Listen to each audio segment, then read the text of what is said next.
Class 8 के student ध्यान दें। एक्सरसाइज चल रहा था the best Christmas presents in the world. आपको मैं क्वेश्चन लिखाया था पेज नंबर 14 पर। क्वेश्चन था 1 who had written the letter to whom and when, इसको लिखा गया था।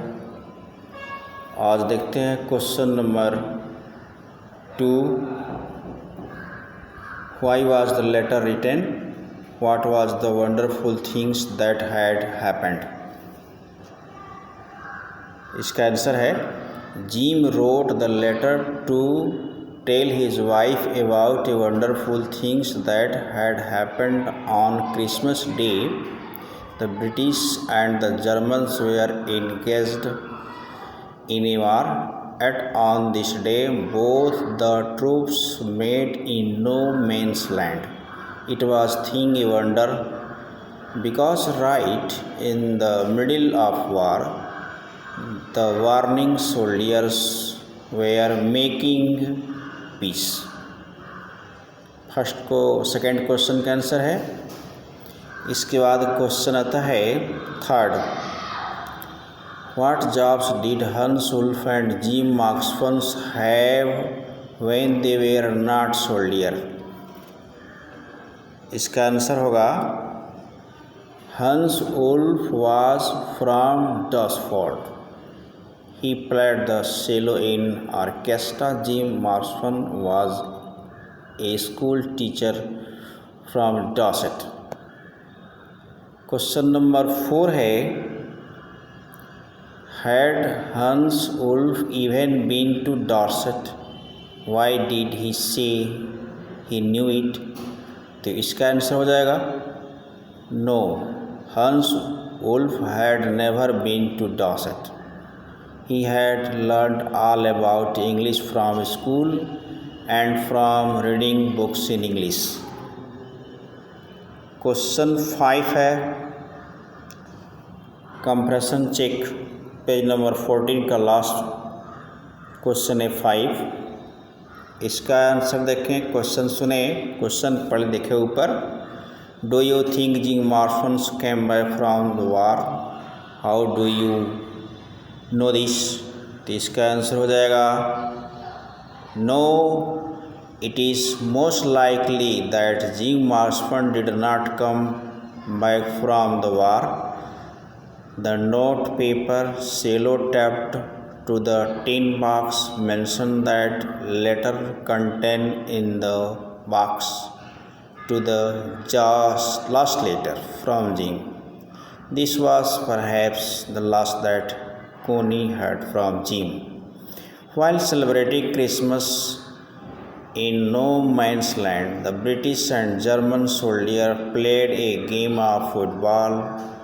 Hans told Jim that he hoped the war would also be resolved by the football match.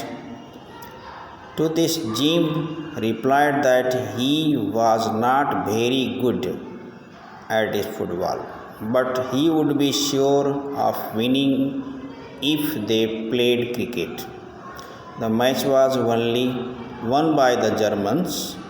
This perhaps indicates that the Germans might have also won the actual battle between the two troops. तो आज का जो homework है आपका question number 2 से 4 तक, जैसा कि पेज नंबर 14 पर दिया है,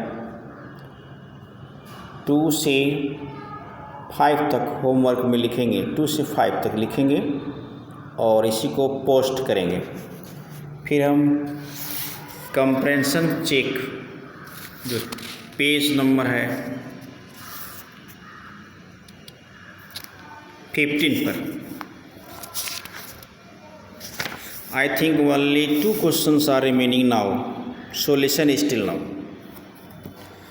कंप्रेंशन चेक 15 पर, इसे भी देख लें।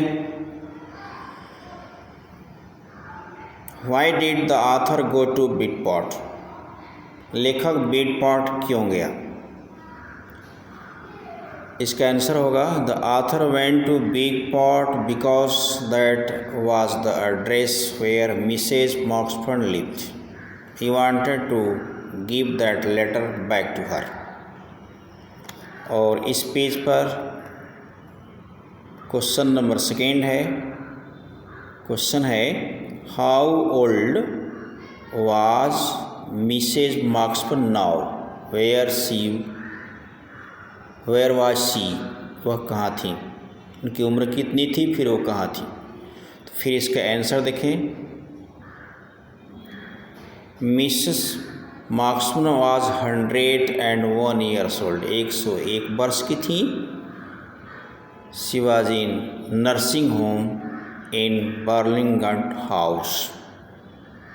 इस तरह से कंप्रेंशन चेक जो आपके चैप्टर में 3 दिए गए थे, उन तीनों चैप्टर का क्वेश्चन कंप्रेंशन चेक जो 3 था वो आपको लिखा दिया गया। फिर हम लोग अगले वीडियो में